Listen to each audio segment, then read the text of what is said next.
The Doverley estate shimmered beneath the lantern glow as if the very night conspired to celebrate a union Beatrice Harrow wished she had never known. The gravel crunched beneath the wheels of the carriage as it halted before the grand entrance, and though her aunt urged her forward with a gentle squeeze of the hand, Beatrice remained still for a breath longer, gathering the courage her trembling heart struggled to summon. Music pulsed faintly through the golden-lit windows, violins in triumphant ascent, the sort of melody meant to honor love, though to Beatrice it felt like a cruel overture to her own undoing. She stepped down from the carriage with care, keeping her chin lifted as Aunt Agatha had insisted. Strength, her aunt had whispered earlier. We must show them strength.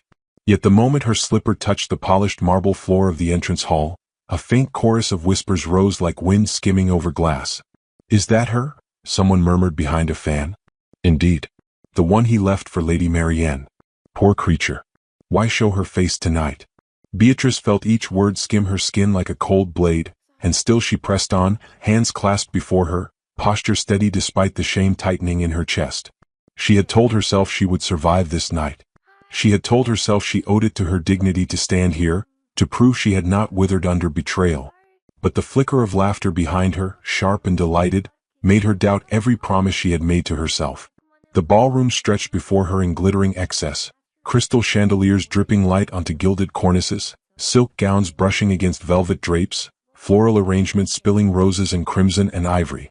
Everything reeked of celebration, of prosperity, of love purchased by status.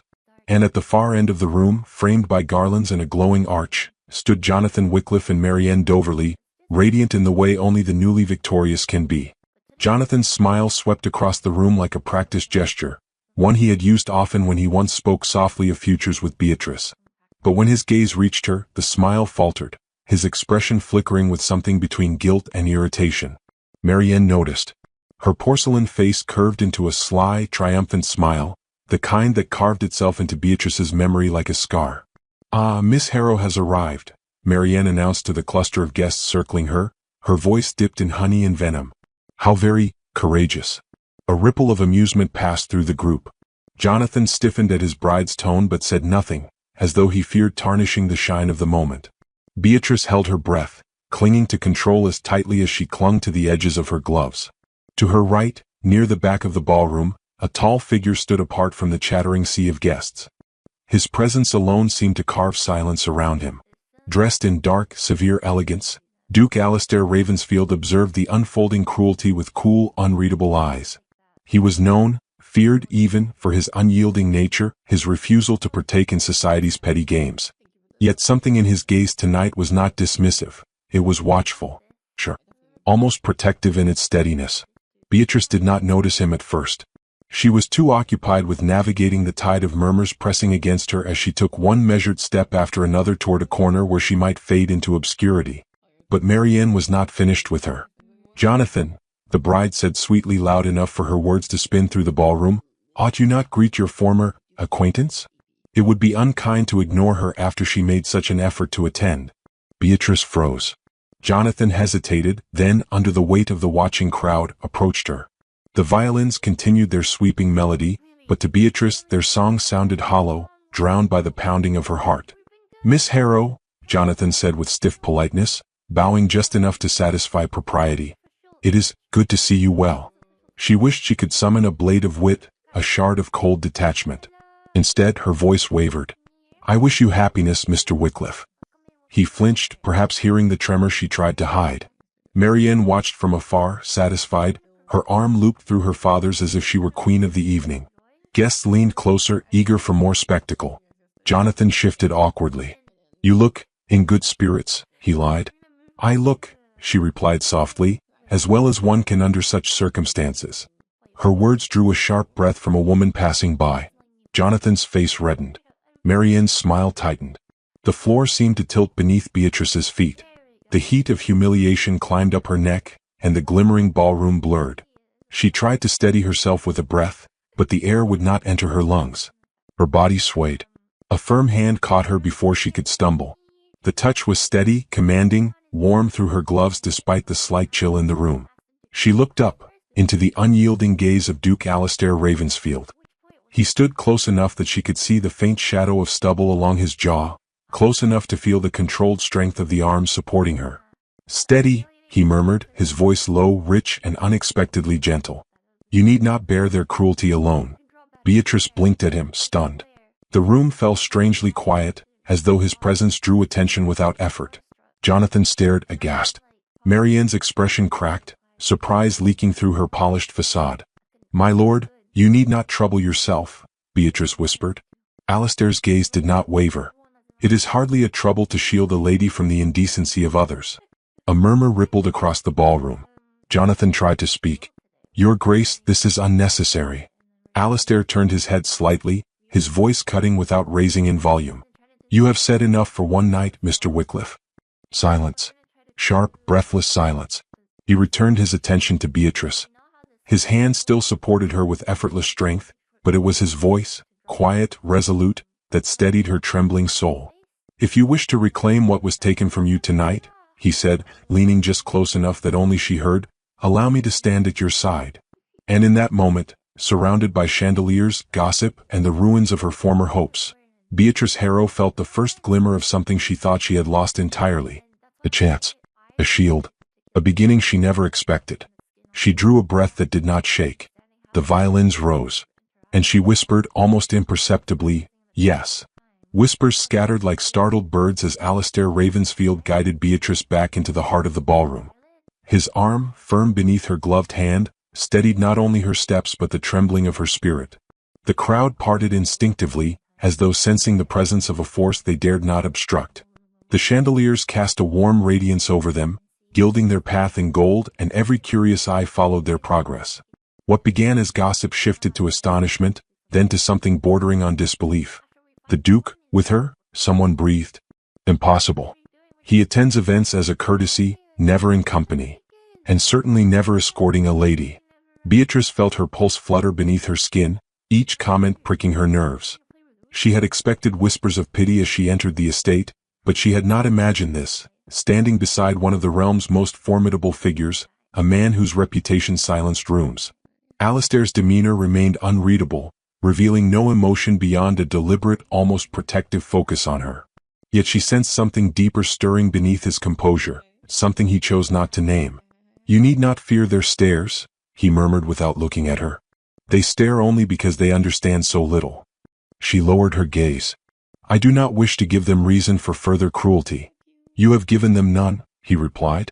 They simply feast upon the slightest bite of scandal. Tonight, they shall find it less palatable than they expect. His words, though softly spoken, carried a weight that made her breath catch. She lifted her eyes to him, searching for an explanation.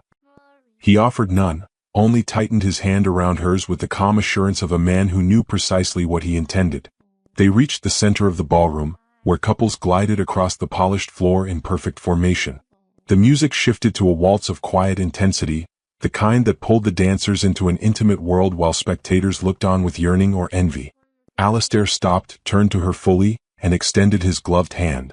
May I, Miss Harrow? Her throat tightened. My lord, I have not danced since. Then tonight is an apt moment to begin again. His tone left no room for withdrawal without dishonor, and yet it held no force, only steady invitation. She hesitated only a heartbeat before placing her hand in his, and the moment her fingers touched his glove, a murmur rippled across the ballroom, sharper than before. They moved into step as though guided by the same breath. Alistair's movements were precise, elegant, devoid of ostentation. He held her as if she were something delicate yet not fragile, something worthy of care rather than condescension. Beatrice found herself following his lead with unexpected confidence, her earlier tremors replaced by a blossoming warmth that startled her. Across the room, Jonathan's features twisted with resentment. Marianne's eyes narrowed, her smile wilting. The fragile threads of their triumph trembled as the Duke's attention, unpredictable, valuable, alarming, shifted the balance of the evening. As the waltz drew the crowd's admiration, Beatrice dared to look up. Alistair's dark eyes met hers with unwavering intensity. In them she did not see pity. She saw resolve, cold to the world, warm only in the spaces where he allowed himself to feel. Why do this? She whispered. His voice brushed her ear like a secret. Because cruelty thrives when no one challenges it. Tonight I choose to challenge it. She felt something inside her loosen, as though a knot too long ignored had finally begun to untangle. The music swelled, spinning them briefly closer. Her breath mingled with his, the heat of their proximity sending a flush across her cheeks. A woman nearby gasped. A gentleman murmured admiration. The spectacle grew, and Marianne, unable to bear being overshadowed, stepped closer with a practiced air of polite concern. When the dance ended, applause followed. Beatrice stepped back to curtsy, but Alastair stood firm, his eyes sweeping the crowd. Then, in one swift motion, he removed a small crest-shaped pin from his lapel, a Ravensfield signet, unmistakable in its carved falcon and intricate border, and fastened it to Beatrice's glove. The ballroom erupted in whispers. A signet pin? What does it mean? He has claimed her protection. Protection? It looks like something far more profound. Marianne's face drained of color. Jonathan looked as though struck. Beatrice stared at the pin, bewildered. Your Grace, I cannot accept this. You already have, he said quietly.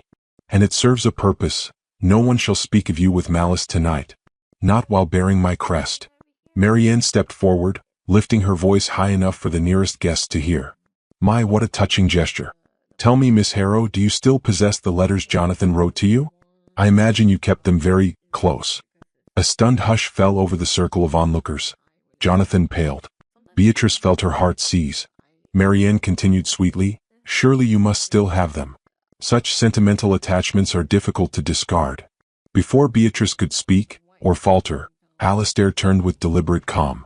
Lady Marianne, he said, voice cold as forged steel, a gentleman's past affections are not ornaments for public display. Unless, of course, one's idea of gentility is limited to spectacle.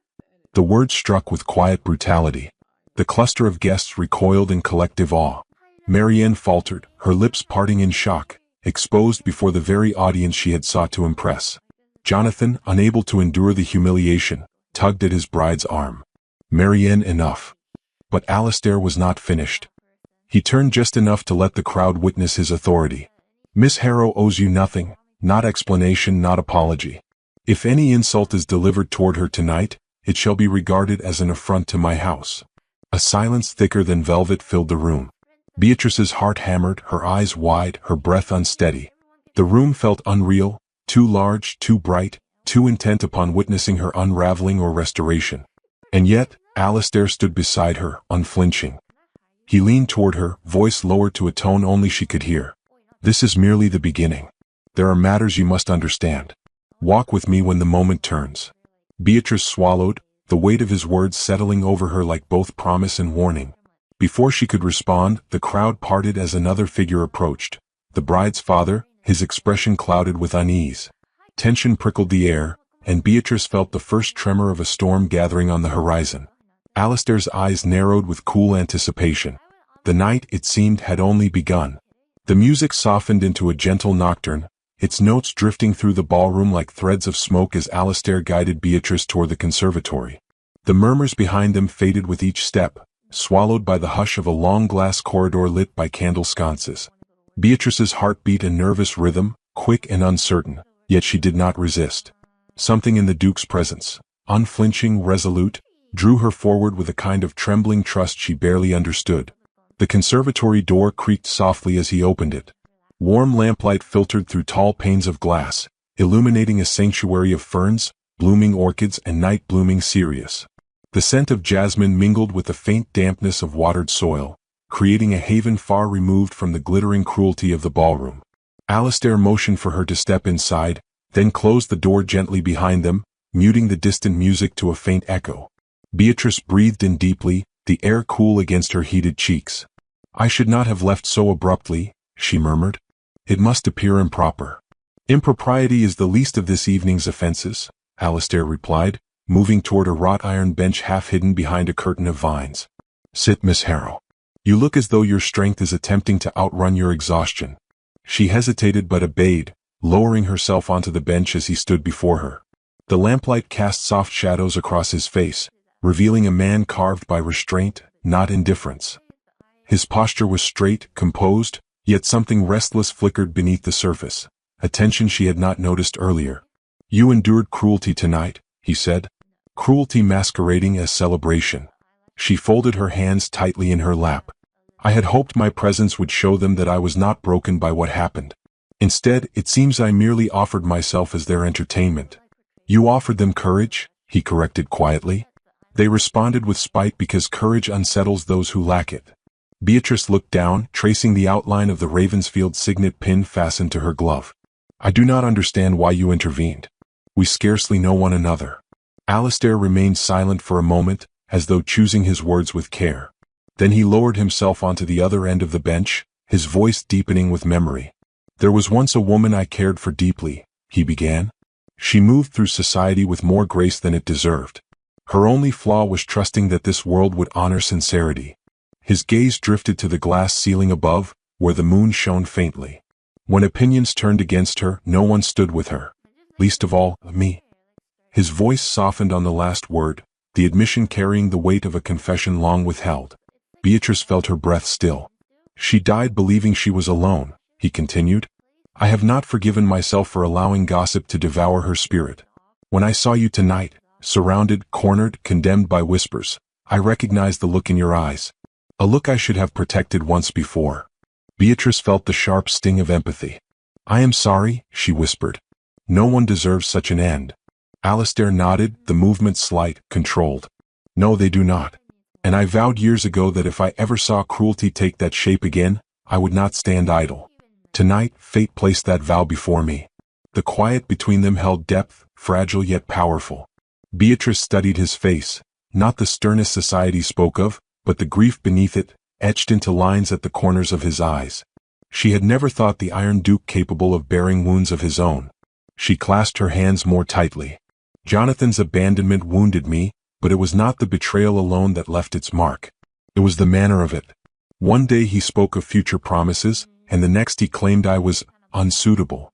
Her voice wavered, but she steadied it. He said I lacked the brilliance required to stand beside a man of ambition. Alistair's jaw tightened, a rare crack in his composure. Ambition without honor leaves ruin in its wake. Mr. Wycliffe exemplifies that truth. Beatrice shook her head faintly. I have tried to forget his words, but they return at every glance, every whisper, every polite smile meant to cover amusement. I have come to fear that he was right, that I am forgettable, replaceable, unremarkable except for the embarrassment I have caused. Alistair shifted, turning toward her fully, the air around them seeming to still. Replaceable? He echoed, his voice low. Miss Harrow, the moment you entered that ballroom, the entire assembly paused, not for ridicule, but for the quiet power you carry without noticing. He leaned closer, and she felt the warmth of his breath. Elegance is not a matter of ornament. It is the courage to face a room that does not deserve your presence. That, Miss Harrow, is what they saw. What I saw. Her breath trembled. His nearness unsettled and grounded her all at once. She looked away, unable to endure the intensity of his gaze. He did not retreat. Walk back into that ballroom with me, he murmured, and you will not walk as the woman they jeer. You will walk as someone under my protection. Her heart fluttered wildly. As what? She asked, the question escaping before she could contain it. Alistair's eyes softened, the coldness melting into something warmer, more dangerous. As the woman I refused to see wounded again. Beatrice felt heat rise to her cheeks, a flustered, unsteady warmth she scarcely recognized. She opened her mouth to speak, but footsteps echoed beyond the conservatory door, hurried, uneven, familiar. Jonathan's voice filtered through the glass with urgent frustration. Where is she? I must speak with her. Alistair's expression darkened. He follows her even now? Beatrice tensed, dread creeping into her limbs. I do not wish to see him.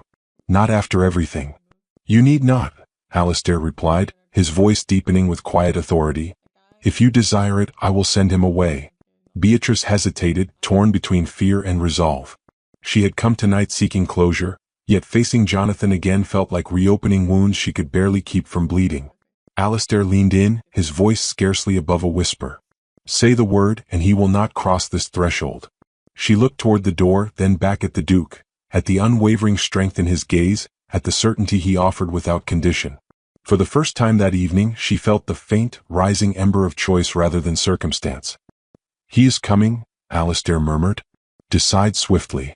A shadow passed over the conservatory windows as Jonathan's figure approached. Beatrice drew a breath that trembled with both fear and newfound courage. Her answer would define the night. Jonathan's shadow fell across the conservatory glass like an unwelcome omen, his figure pacing outside with the agitation of a man who feared losing control of a narrative he once commanded. Beatrice felt her heartbeat surge, each thrum loud enough that she wondered if Alistair could hear it. He stood beside her in poised stillness, his presence an anchor against the rising tide of dread. The faint crack of the conservatory door opening shattered the fragile quiet between them as Jonathan slipped inside, breathless, his expression a blend of desperation and indignation. "Beatrice," he began, stepping forward, "I must speak with you." His voice trembled slightly, revealing more than he intended. "You vanished so abruptly, people are speaking. It is unwise." Alistair shifted, his stature imposing even without a word spoken. Jonathan froze, as though only now realizing the Duke stood beside her, his expression cool and unreadable. The young man swallowed hard, his bravado faltering. Jonathan continued, attempting to salvage dignity. "Your Grace, I did not expect. Well, I had not realized Miss Harrow sought counsel." "Miss Harrow sought nothing from you," Alistair replied, his tone as sharp as fine steel.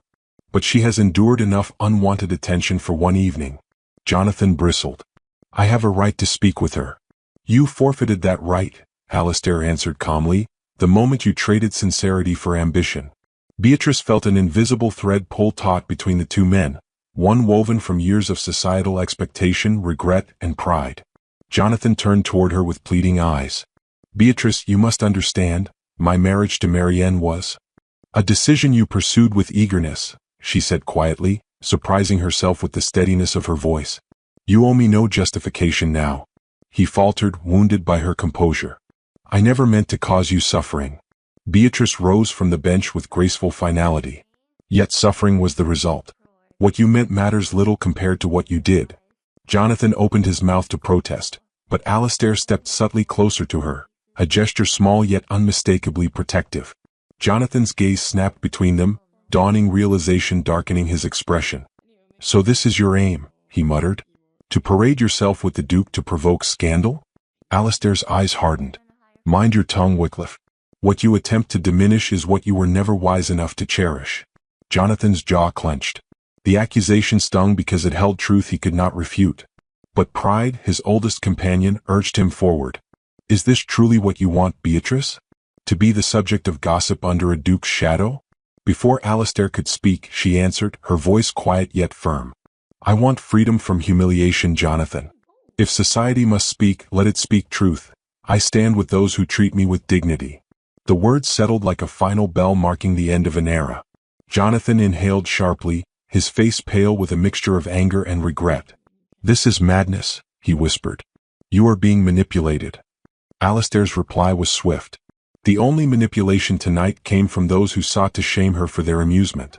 Jonathan's composure cracked. "You intend to ruin me."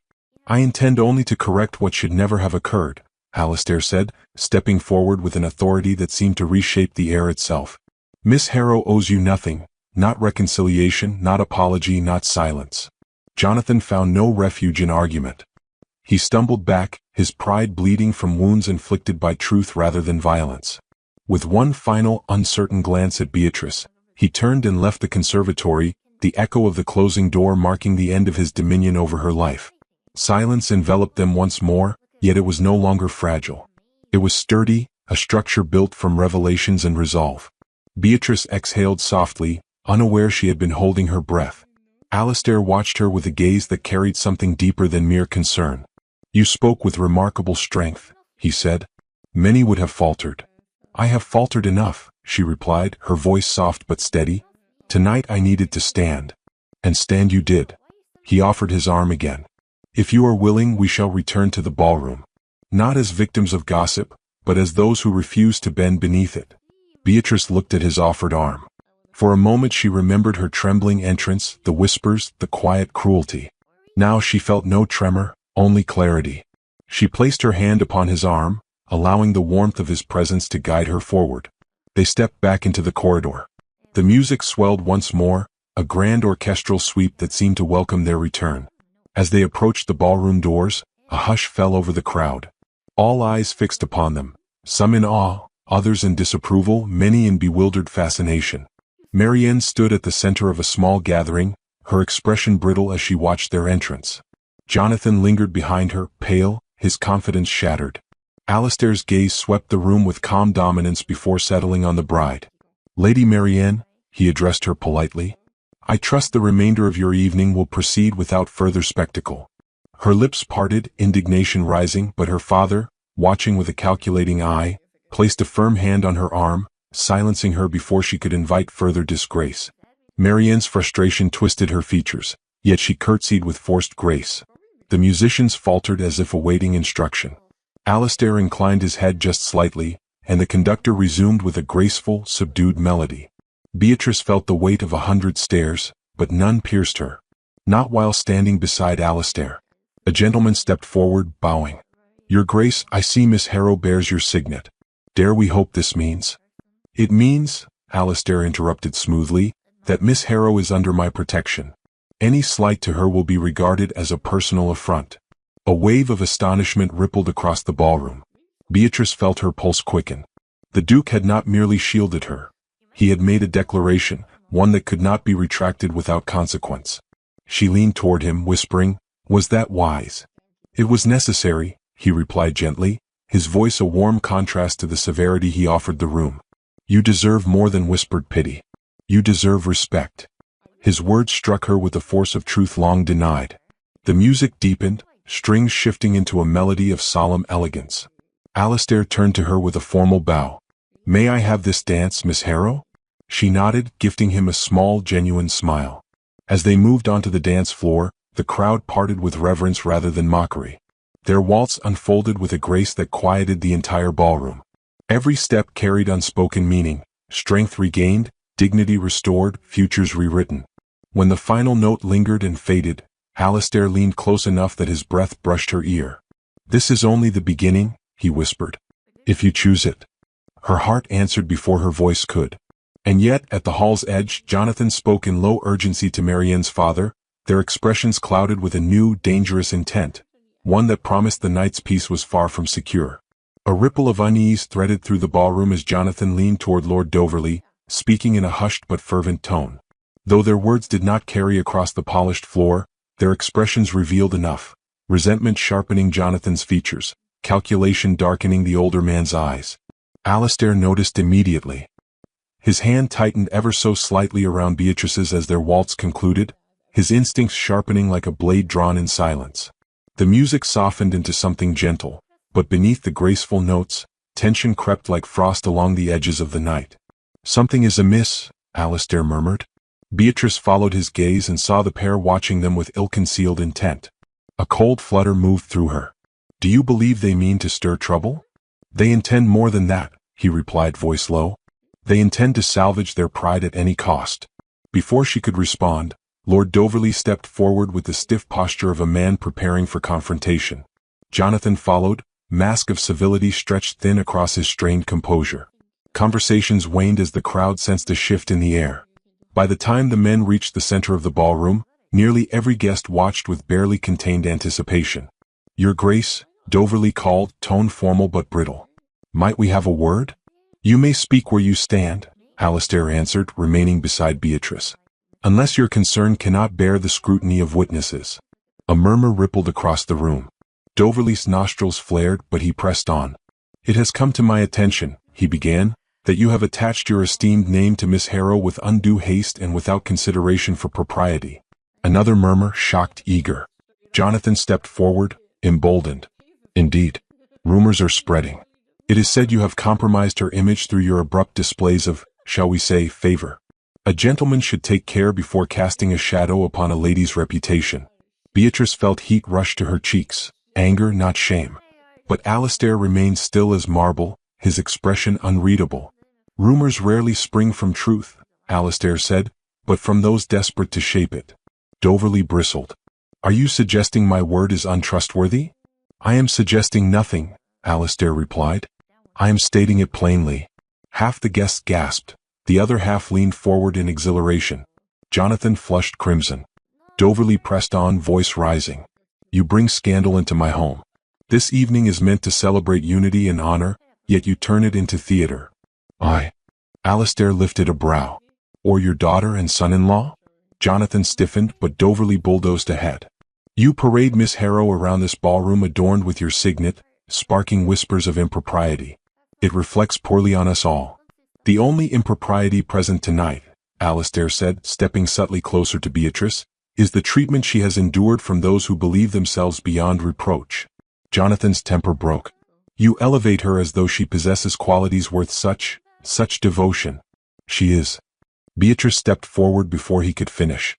Her voice, though soft, halted every murmured breath in the room. Say what you will, Jonathan, but do so honestly. It is cowardice to hide cruelty behind the guise of concern. Jonathan opened his mouth, but no words emerged. She continued, her tone crystalline, unshaken.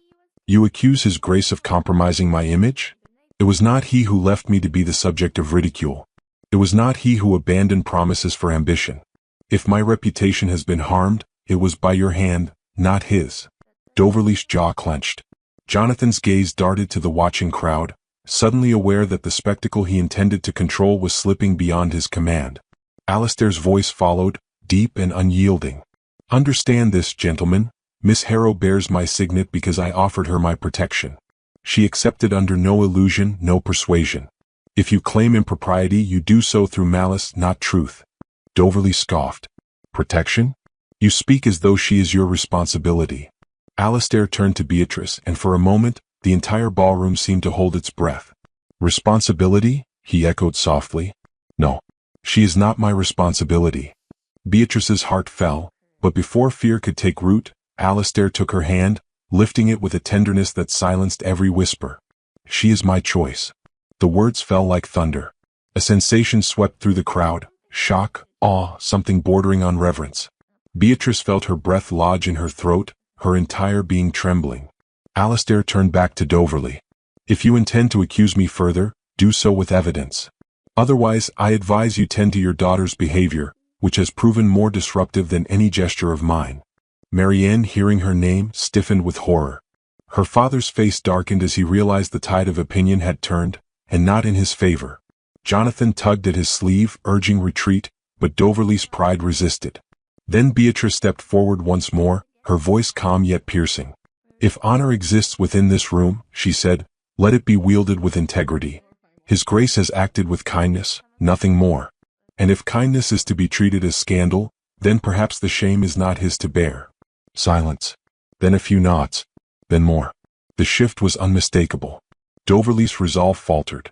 Jonathan's shoulders slumped in defeat. Their scheme had collapsed beneath the weight of unassailable truth, and the unexpected strength of the woman they had underestimated. Alistair turned fully to Beatrice, his gaze warm, steady, yet filled with a vulnerability he revealed only to her. He leaned closer, his voice a whisper meant solely for her ear. If you will permit it, allow the pretense to become truth. Her breath caught. Truth? She echoed, trembling. He bowed his head slightly, eyes never leaving hers. Walk beside me, not for an evening but for all the days to come. Not as one protected, but as one cherished. Beatrice felt the world tilt, not with fear but with wonder. The man feared by society, shielded by iron reputation, offered his heart with a gentleness that undid every wound she had carried. The ballroom waited. Wash. She lifted her chin, her voice soft but clear. Yes. Relief flickered across Alistair's features, followed by a quiet joy he did not try to hide. He bent over her hand, brushing a kiss across her glove. The gesture, simple, reverent, sent a wave of emotion through every guest. As they stepped toward the grand entrance, the crowd parted not with gossip but with respect. Alistair draped his cloak around her shoulders, the fabric settling like a promise neither of them would break. The night air greeted them with warm stillness. Beatrice inhaled deeply, feeling the weight of the evening slip away. Alistair offered his arm, and she took it without hesitation.